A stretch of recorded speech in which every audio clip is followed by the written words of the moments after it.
Bom dia, meus prezados amigos. Saudações a todos vocês. Rogando ao Divino Mestre Jesus, né? A nossa mãe espiritual, a toda a espiritualidade de luz que nos envolva, né? Esteja conosco em nossos corações, em nossos pensamentos. E assim é que nós vamos dar continuidade à nossa leitura desse livro maravilhoso, né? Com a interpretação de Emmanuel, sempre à luz do Cristo e da doutrina. E é assim também que eu procuro dar o meu contributo, a minha análise, né? Mas sempre respaldado no Evangelho do Cristo, nas obras básicas e nas subsidiárias, não é? Sempre trazendo o aporte, o apoio desses grandes intérpretes, desses grandes estudiosos do Evangelho de Jesus, de sua obra, né? De tudo que ele falou, que ele expressou e que ele exemplificou, né? E hoje nós vamos falar algo muito interessante. Está no Evangelho de João, no capítulo 15, versículo 13. E o título que Emmanuel vai dar é muito sugestivo, são perguntas que nós temos que fazer para nós mesmos, né? Emmanuel vai dar o título de Jesus e os Amigos. E nesse versículo está escrito assim: ninguém tem maior amor do que este, de dar alguém a vida pelos seus amigos. Doar a sua vida é doar o melhor dele, tudo que ele é, a sua condição crística. Não é doar a vida corporal, essa nós vamos desencarnar mesmo. Não é isso que o Cristo, o doar a vida que ele fala, é doar o melhor da essência daquilo que é imortal em nós, que é o Espírito. Nós achamos que dar a vida é a vida que nós temos agora, carnal. Essa vai passar, independente de nós darmos ela para alguém ou não, essa vida vai encerrar. Então, o que ele deu foi tudo que ele tinha de melhor no seu espírito, que é um espírito crístico. O seu nível é de espírito puro. Está acima, inclusive, dos espíritos puros, não é? Então, esse contexto está quando Jesus está falando que ele é a videira verdadeira, não é? E nessas passagens de João, no versículo 12, 13, 14 até o 16, há um verbo que permanece e ele é fundamental para entender o que João está dizendo, que é o verbo permanecer. Então, para sermos amigos do Cristo, temos que permanecer nele. Não é num culto ou numa confissão religiosa, é permanecer nele. Aonde? Aonde ele está? Onde nós podemos procurar ele, além de nós mesmos, do nosso interior, do nosso sentimento, é no Evangelho. Porque o Evangelho é ele. A Boa Nova é ele. O livro do Evangelho, o Novo Testamento, são os relatos dos seus feitos, daquilo que ele falou e de tudo que ele exemplificou para a humanidade. Então, ser amigo é estar próximo com ele, é sentir com ele, é viver com ele, é tentar entender o que ele quis nos dizer, não é? Somos perfeitos nisso? Não, estamos muito distantes, mas temos que buscar. Esse é o caminho, por isso é o caminho da verdade e a vida, porque ele trilhou esses caminhos. Após trilhar, ter que vir aqui na Terra para reinserir o amor nos corações humanos, ele nos está mostrando o caminho que ele trilhou para conseguir chegar à condição de um Cristo, não é? Então, é fundamental permanecer na videira. Ele não é a videira verdadeira, ou seja, o tronco, a árvore, a raiz, os galhos e os frutos são vitalizados pelo seu espírito, não é? Então, se nós, e como ele vai deixar bem claro essas coisas, no versículo 15, ele está dando a entender que ser amigo é zelar um pelo outro. E ele sempre, quando recebeu essa missão, está no próprio Evangelho de João, capítulo 1, versículo 1 a 5, ele zela por nós, porque todos nós somos para ele amigos. Quando ele fala Jesus e os amigos, Emmanuel está falando, e o que o Cristo quis dizer, já nos chamamos amigos, ele não está dando preferência para os apóstolos. Cada um ali sabe o que é. É toda a humanidade. Ele veio resgatar toda a humanidade, porque todos são seus amigos. Porque ele entende tudo isso como uma relação fraternal. Nós não, nós partidarizamos isso, nós partimos isso por nacionalidade, né, por pátria, por religião, por partido político, econômico, condição intelectual, né, e etc. Ele não, ele é um só em todos nós. Se nós aceitarmos ou não, ele está conosco, não é? Então, quando ele fala também no versículo 15, quando nós entendermos o que é ser amigos, e o que é ser amigo com Jesus, como Jesus e os seus amigos, ser amigo com ele, não é? Nós vamos atingir então a maioridade. Não é? Com ele vem a maioridade humana. Quando chega a doutrina espírita, então chega o período da maturidade. Essa maturidade é consciencial, é intelectual, mas acima de tudo é moral, é ética. Então essa maturidade ela vai trazer esclarecimento, iluminar o quê? A consciência, porque é ela que fica na escuridão, entre aspas, nas trevas, não é? Então nós não temos que temer isso, não é? Porque ele diz, eu vos chamei amigos, né, no final do versículo 15, né? É porque vos comuniquei tudo que eu ouvi do meu Pai. Então ele não escondeu nada dos apóstolos, daqueles discípulos indiretos que ficavam sempre com ele, e não escondeu nada de nós, porque está relatado aqui. Não é? Então, veja bem, nós já estamos cientes dessa amizade do Cristo por nós. E qual está sendo o nosso retorno enquanto amigos do Cristo? Para sermos amigos dele. Então, quando ele diz aqui, porque vos comuniquei tudo que eu ouvi do meu Pai, no versículo 15, nós podemos alegar ignorância? Ah, não, eu não sabia, eu desconheço. Não é? Ou eu simplesmente releguei essa amizade e tudo que ele comunicou a segundo plano? É um direito de cada um, não é? Não tem problema. Então começa Emmanuel o seu relato, né? Na localização histórica do Cristo, impressiona-nos a realidade de sua, olha, imensa afeição pela humanidade. Então, a afeição, todos nós somos para ele se relaciona conosco de uma forma afetiva, com amor pleno, sincero. Não há dissimulação no amor, não há sentimento dele. O Pedro, João, o melhor dos seus apóstolos, a sua mãe, não, todos ele ama na mesma medida. Então, isso é o verdadeiro sentimento de afetividade que nós ainda não entendemos, e é natural pela nossa condição evolutiva. Então, para nós entendermos isso, e o fator mais importante, né, nessa promoção que Jesus está falando, nas relações entre os amigos, né, dos afetos, era o seu magnetismo pessoal. Ele não tinha contatos, muitos não conheciam, não viviam com ele, mas era atraído pelo seu amor, pela energia, o magnetismo da sua capacidade, olha, de se dar por nós, não é? Ninguém tem maior amor do que esse. Então, o que ele doava? Amor. Ele amava a todos, e isso, a sua força de atração era muito grande, não é? E ele atraía para quê? Ele transformava. Então ele demonstrava nisso a sua verdade. A sua verdade era amar. Não tem outra. Essa é a maior lei de todas, né? Então, Jesus no livro Boa Nova, e esse é o livro que eu procurei nortear. Há muitos livros que nós podemos buscar explicações. Em cada lição eu busco em 1, ou 2, ou 3, não é, para dar subsídios, porque eu não tenho condições de fazer essas interpretações sozinhos, né? O meu conhecimento é muito limitado ainda. No livro Boa Nova, que para mim é uma obra magnífica, né? É uma obra magnífica, psicografada por Francisco Cândido Xavier, né? Humberto de Campos. Então, para nós entendermos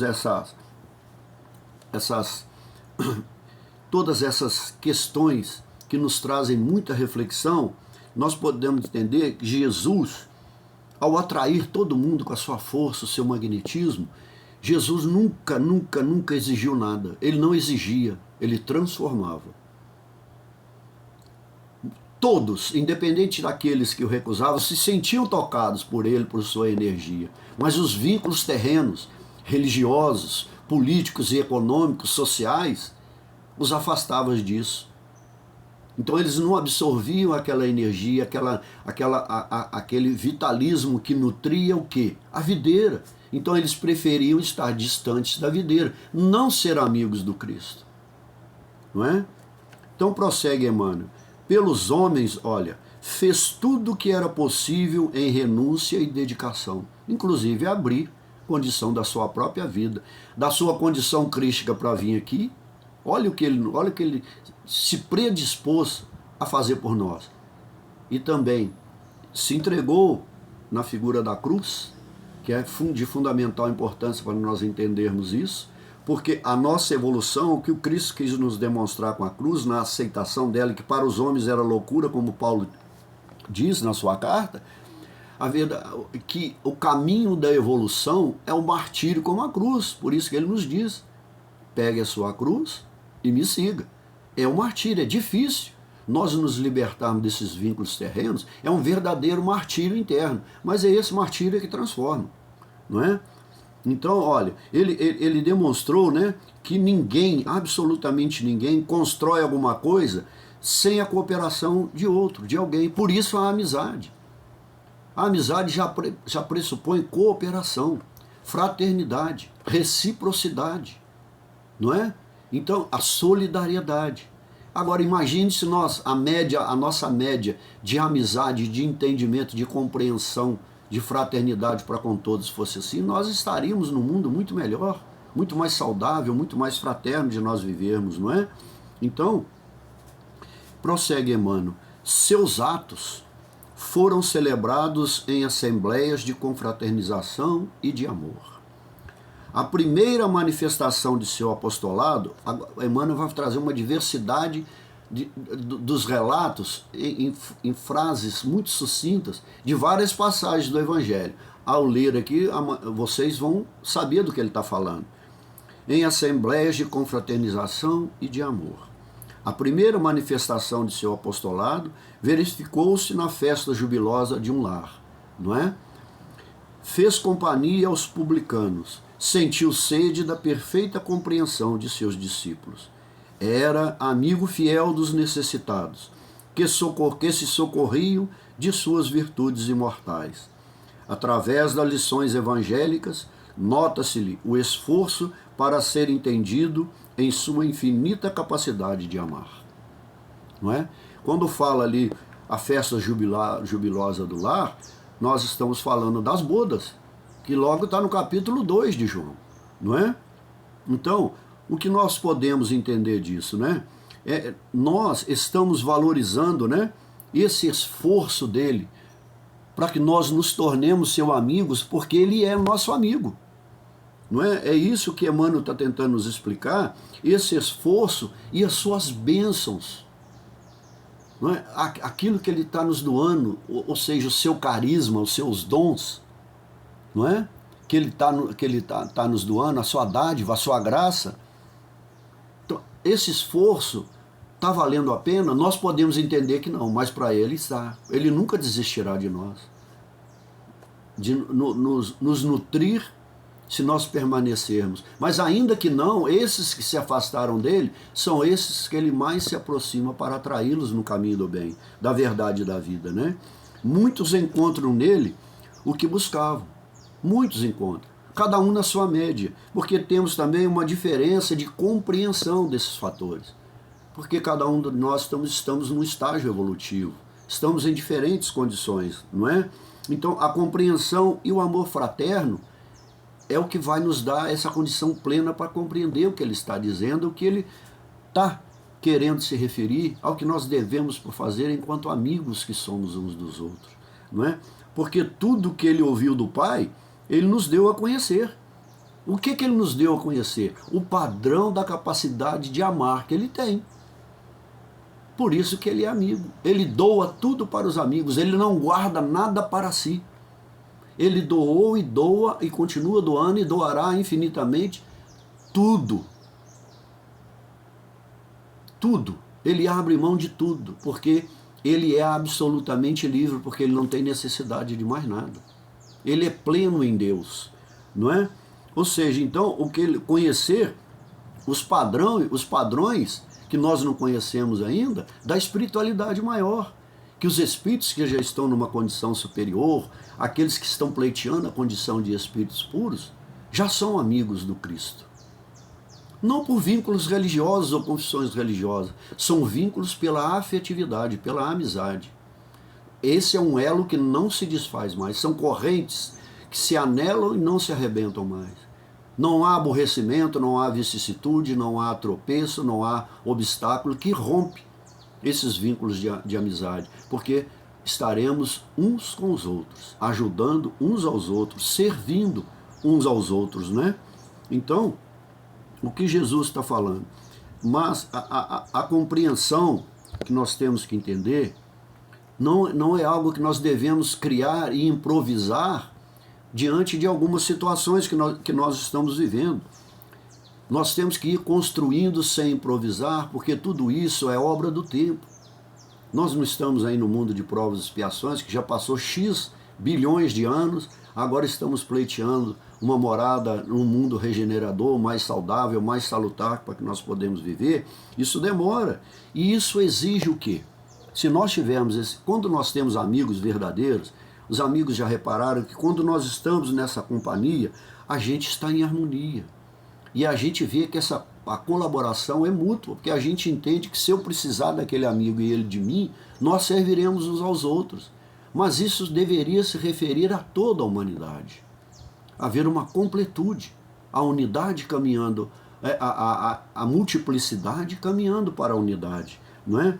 O Cristo, né, tem a clara percepção absoluta de todas as dificuldades, porque ele já enfrentou essas dificuldades, mas ele tem a compreensão também plena da dificuldade de cada um, porque ele sabe que nós estamos em estágios distintos de evolução intelectual e moral. E isso só é referendado pela nossa conduta prática, e não pela intelectual. É pela a forma que nós expressamos essa conduta com o nosso semelhante, não é? Então, porque quando Paulo fala que ele sonda o nosso coração, é o melhor de nós, porque ele só tem o melhor de si, que é ser um com Deus. Por isso que ele tem essa capacidade de sondar os nossos pensamentos, de saber se nós somos seus amigos verdadeiros ou não. Mas ele não ama mais ou menos cada um, ele ama a todos igualmente. Os verdadeiros amigos, aqueles que estão tentando ser seus amigos e aqueles que não querem. Esse é que ele ama mais, que ele transmite, emana mais ainda a sua força de amor.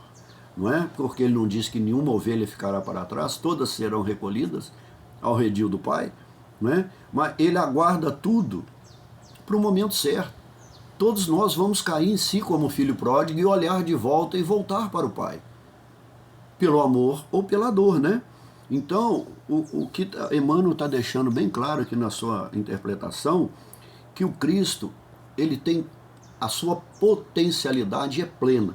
Então, ele, ao nos doar pela essa relação afetiva de amigo, né, que deu tudo, que dá tudo pelo amigo, né, inclusive a sua vida, ele está nos potencializando para isso, né? Ele potencializa-nos para uma realidade, né, a ser vivida aonde?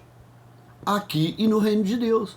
Então, tudo que ele é, o seu amor, é para ser vivido em qualquer plano, em qualquer morada. Há muitas moradas na casa do meu Pai, não é? Então, em todas as moradas é para nós exercitarmos isso, não é?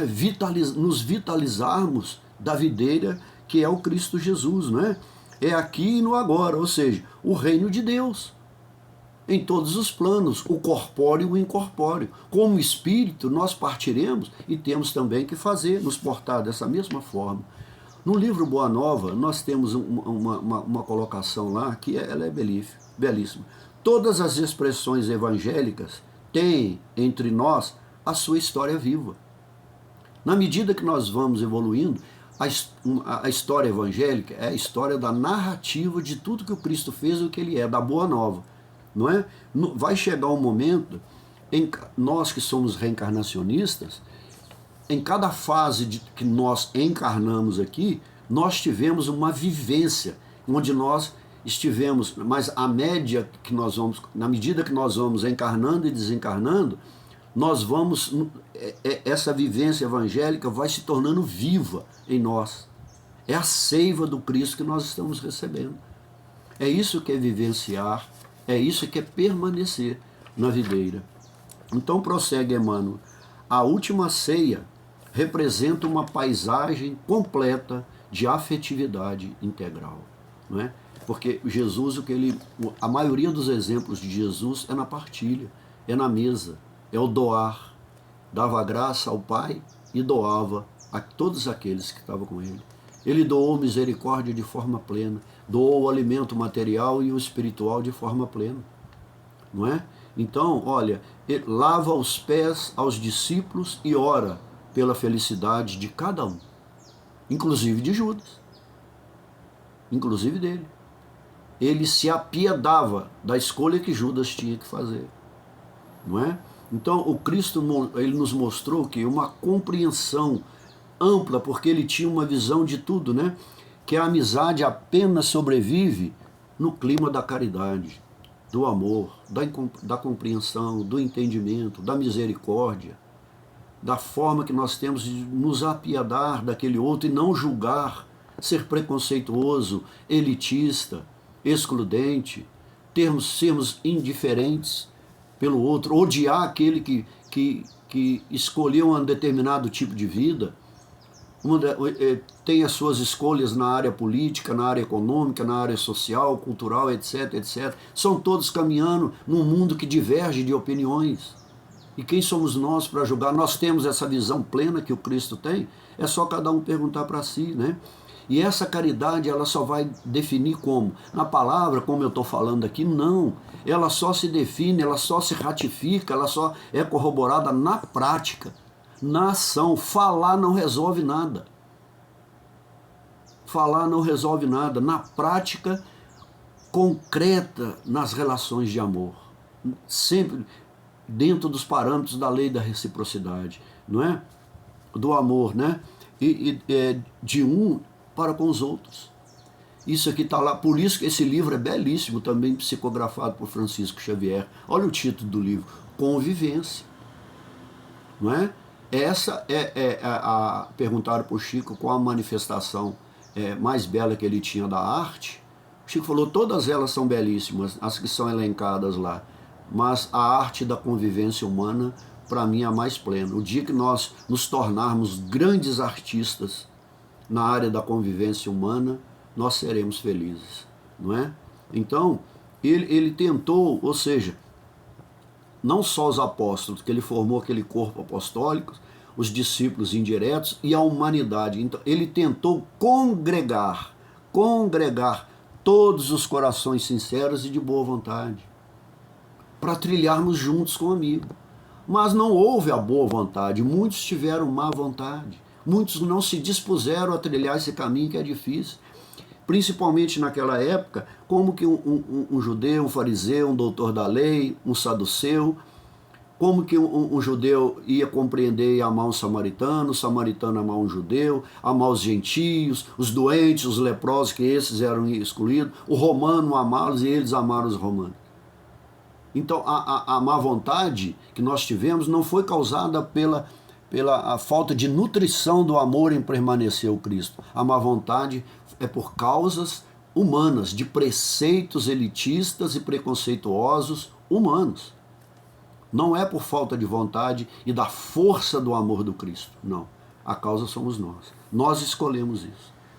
Então prossegue, Emmanuel. Entretanto, ao primeiro embate, ou seja, ao primeiro obstáculo, a primeira contradição que vai vir, a primeira dificuldade, com as forças destruidoras, experimenta o Mestre o supremo abandono. Em vão, seus olhos procuraram a multidão dos afeiçoados, beneficiados e seguidores. É só nós vermos no Evangelho de João, quando ele fala, eu sou o pão da vida, no capítulo 6, muitos, viram as dificuldades para segui-lo, para ser seu amigo e partilhar com ele do caminho, foram embora. E ele perguntou para os apóstolos, vocês também querem ir? Aí Pedro vai dizer para ele, mas Senhor, a quem nós vamos procurar? Vamos procurar outros amigos? Nós temos amigos tão sinceros que são capazes de doar a sua vida por nós, mas não a vida corporal, esquecem isso. Doar o melhor dele, do seu sentimento por nós. Nós temos outro exemplo de doação de amor igual ao Cristo? Eu desconheço. Eu não vi e não tive nenhuma, tudo que eu li, que eu estudei até hoje, eu desconheço, né? Então, em toda parte, né, possuiu e possui legiões, né, de admiradores. Mas será que somente ser admirador do Cristo é suficiente para se tornar o seu amigo? Então, são essas perguntas. Em que média cada um de nós estamos sendo amigos verdadeiros do Cristo? Não é? Amigos verdadeiros. Defensores intransigentes, olha, e cultos, não é? Os intransigentes, na maioria, são aqueles que têm cultura intelectual, religiosa, teológica. E são eles, nas suas interpretações humanas, que estabeleceram esses preconceitos e criaram e estabeleceram as dificuldades para seguirmos e sermos amigos do Cristo, porque ele não falou para os fariseus: vocês têm a chave da porta do reino, não entrem e não deixem os outros entrar. Então somos nós que estamos optando por isso, né? Seguidores fanáticos. Acham que o Cristo pertence a eles, à sua religião. Que o Cristo não auxilia, que ele não ama aqueles que não são da sua confissão religiosa, né? E aí nós temos também no livro Boa Nova, olha, empreiteiros da desordem, que são construtores da desordem. Quando tentam colocar a sua posição, eles querem, o objetivo dele é serem supremacistas, é deter a supremacia do Cristo, alienar a humanidade, não é? E escravizá-la para satisfazer os seus princípios. O Cristo está fora disso. Esses são os que estão mais distantes, os fanáticos, esses é que estão mais distantes do Cristo, não é? Da desordem, que partiram antes das dificuldades. Antes da primeira, na primeiríssima ali, caíram fora. Nós não queremos dificuldade. A maioria de nós acha que ser amigo do Cristo, não, eu só vou ser amigo dele se eu tiver facilidade. Mas ele deixou claro que não vai ter facilidade, porque é uma transformação interna nossa. Por isso que ele falou: aquele que quiser me seguir, pegue a sua cruz, porque ele não vai carregar. Ele carrega a dele. E qual é a dele quando ele chegou à condição de Cristo? É nos guiar. Olha que tarefa. Será que nós somos fáceis de nos reeducar novamente? Não é? Então, prossegue Emmanuel: os leprosos e cegos, curados por suas mãos, haviam desaparecido. É o fenômeno da ingratidão, que é muito grande ainda na humanidade, não é? Então, são frutos de escolhas errôneas, natural na nossa condição, mas não pode permanecer nessa condição que passa a ser antinatural, porque a nossa natureza é divina. Somos todos filhos de Deus, não é? Então, são as diversas motivações externas que nos levam a fazer isso, né? Elas são, na maioria das suas vezes, precipitações inadequadas, ações inadequadas, são precipitações que nós temos, são o quê? Contrárias ao quê? À lei divina, às leis de Deus, aos preceitos de Deus. Qual o maior preceito de Deus? Amar. Como São Francisco de Assis disse, não precisa de nenhum código da minha do meu caminho.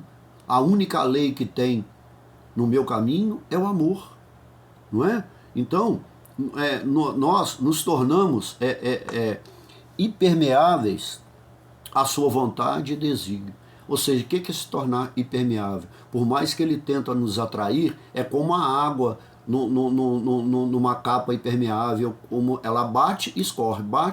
Assim a energia do Cristo vinha e nós ou seja, porque nós recusávamos a sua vontade, desígnio e os seus projetos para conosco. Qual era o seu projeto? Para que todos nós nos tornássemos seus amigos e caminhássemos com menos dificuldade. Não é sem nenhuma dificuldade, é menor dificuldade. Com ele, os obstáculos seriam mais fáceis de ser ultrapassados, não é? Judas entregou-o com um beijo, não é? Simão, que lhe gozara a convivência doméstica, negou-o 3 vezes. Então, será que foi só Judas que errou? Quantos de nós continuamos errando? Que vimos que as vantagens materiais que nós queríamos não estão acontecendo e nós também abandonamos e traímos Jesus, né? Olha, porque nem todos, né, agradam do bem que se quer lhes fazer. Então, Jesus quer fazer pleno bem para nós, mas o bem maior que ele quer é nos transformar para caminharmos com ele. Mas nós não queremos nos transformar. Então é um direito, não é? Ele não exigiu, ele não cerceou ninguém de fazer essas escolhas. Não querem, tudo bem. Ele continuou a seguir o caminho, não é? Então, porque é um direito, e o Cristo respeitou e respeita absolutamente esse direito de nós recusarmos. Mas, como ele disse na cruz, Pai, perdoai-lhes porque eles não sabem o que fazem. Mas será que hoje nós não sabemos ainda o que devemos fazer? Isso quer dizer que ele entendeu, que ele compreendeu que é um direito E ele fez isso nos amando. Não deixou de nos amar. Nenhum daqueles lá que o abandonaram, principalmente Judas, ele não deixou de amá-lo. Não é? Então, continua Emmanuel. João e Tiago dormiram no horto. Mas ele avisou antes, vigiai e orai. Quando ele diz isso no capítulo 13 ou 14, me parece, ele avisou antes, vigiai e orai. Porque iria vir uma tarefa muito difícil, acompanhar o Cristo naquela sua interiorização, onde ele foi buscar energias, né? Se reabastecer, porque ele era pleno de Deus, não é? Ele era o pleno, ele doava. Então, quando ele sente a nossa miséria espiritual, moral, integrativa, então ele se eleva ao Pai.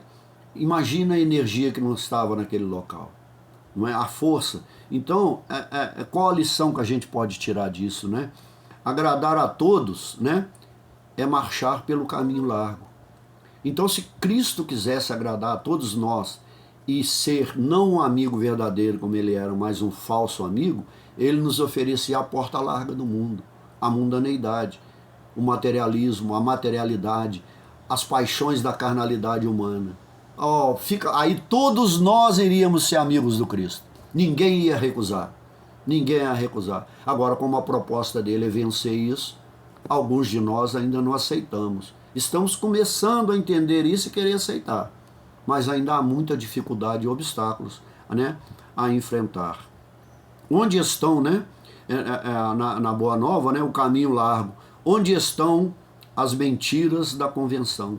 Então, os convencionalismos humanos, de todas as instituições humanas, não vou citar aqui, todo mundo sabe, eles estabelecem convencionalismos que ratificam as suas prioridades, seus privilégios, seus grupos, e nós preferimos ser amigo das convenções humanas e não da lei de Deus.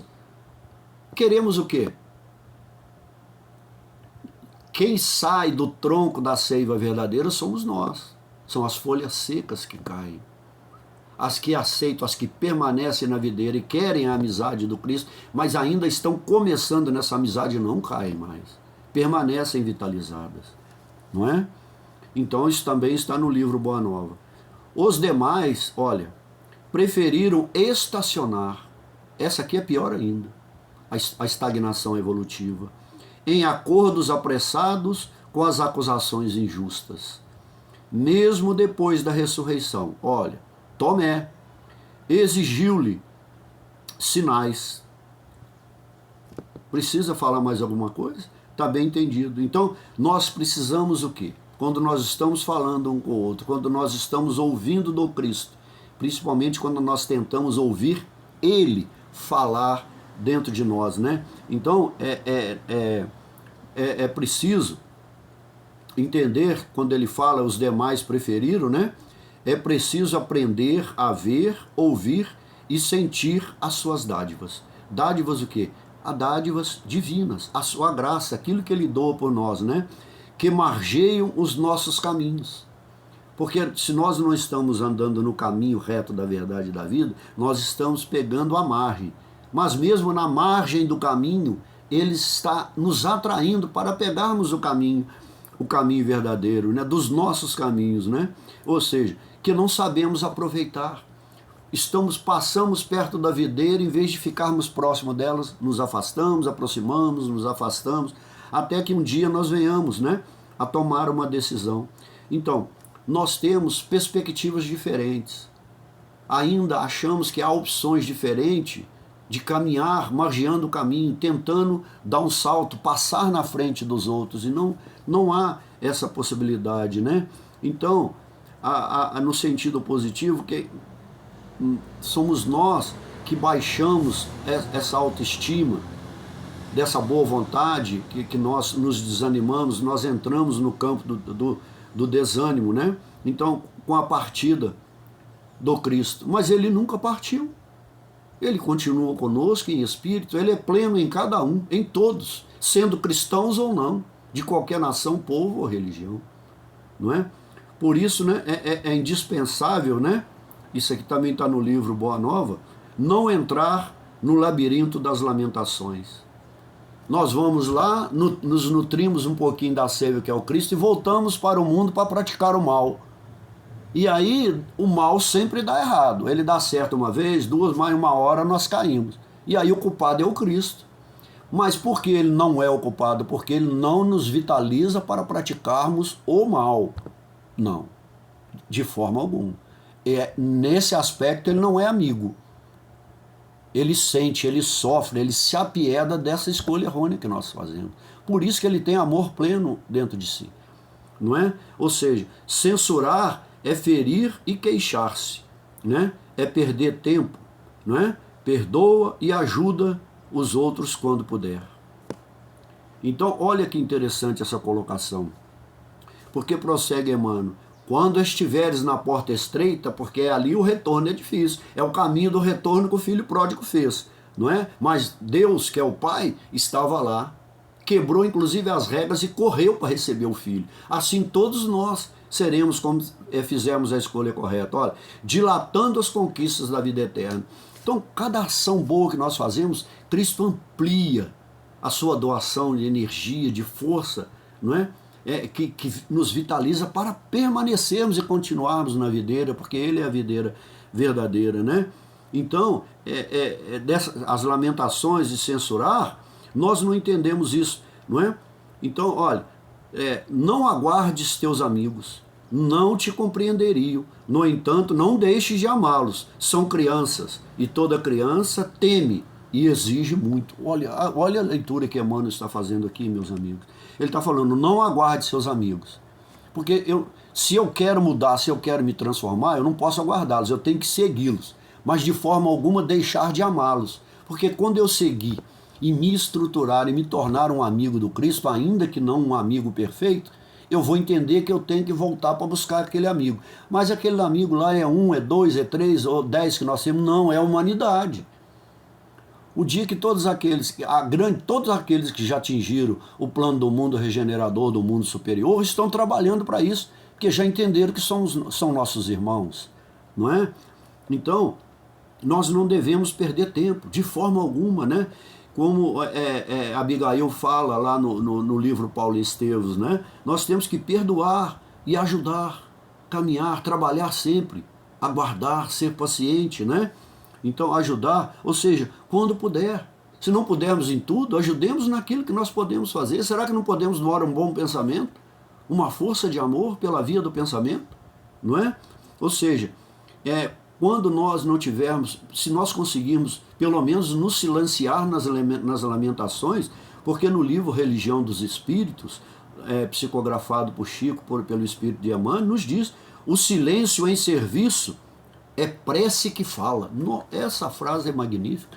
O silêncio em serviço, em trabalho, na minha evolução, no meu caminho, não é, para onde eu estou seguindo, não é? Silencioso, enfrentando as dificuldades, sem lamúrias e sem julgamentos para com o outro, é prece. Olha, é prece que fala, cala dentro de nós e fala ao Cristo, quero ser teu amigo. Aceita a minha amizade, mas ele aceita. Nós é que ficamos nos avaliando se ele aceita ou não. Mas aceitar é permanecer na videira. Por isso que eu falei, o verbo, né, nesses capítulos de João, é esse, precisa permanecer. Ser amigo é permanecer com ele. Não é caminhar um pouquinho, dar uma volta. Caminhar um pouquinho, dar uma volta. Não, é espiritualmente, mentalmente caminhar com ele. Estamos em vários lugares, mas mentalmente estamos com ele para nos orientar na forma de agir nas dificuldades, nos conflitos, nas contradições. Nós vamos aprender a ser amigos da humanidade, tratar os outros como eu quero que eles me tratem, não é isso? Essa não é a síntese das relações humanas que Emmanuel chama? Capítulo 7, versículo 2 de Mateus, não é? Versículo 12, perdão. Então, olha que nós vamos, para nós encerrarmos, eu vou deixar aqui, como sempre faço, do livro Convivência. Olha que ensino magnífico, e eu então encerro essa reflexão. E se soubermos reconhecer que todos temos provas a superar, todos, né? E imperfeições a extinguirmos, não experimentaremos dificuldades maiores, para exercer a solidariedade. Essa é a palavra-chave para ser amigo do Cristo. Solidário. E praticar a tolerância, melhorando o nosso padrão de serviço e comportamento. Melhorar o nosso padrão de serviço, só vamos fazer isso permanecendo na videira. Praticando, literalmente, aquilo que ele nos ensinou. E o aspecto comportamental nosso é que vai ratificar, vai fazer com que os outros vejam que nós permanecemos na videira e que nós temos condições de ajudar uns aos outros. Não é? Meus amigos, muito obrigado. Tenham um restante de dia com muita paz, muita saúde, muita luz, né? Os dias restantes, não é? Estamos aí um novo mês que virá algumas datas aí pela frente muito difíceis, né? De muita contradição, de muita disputa, de muito ódio, de muito revanchismo. O que vamos fazer para sermos a videira e permanecermos na videira? Vamos orar por todos nesse processo difícil que o Brasil passa no próximo domingo, não é? Onde o ódio vai se exacerbar, vai crescer muito. Vamos orar por todos e por tudo, tá bom? Um abraço, meus amigos. Muito obrigado.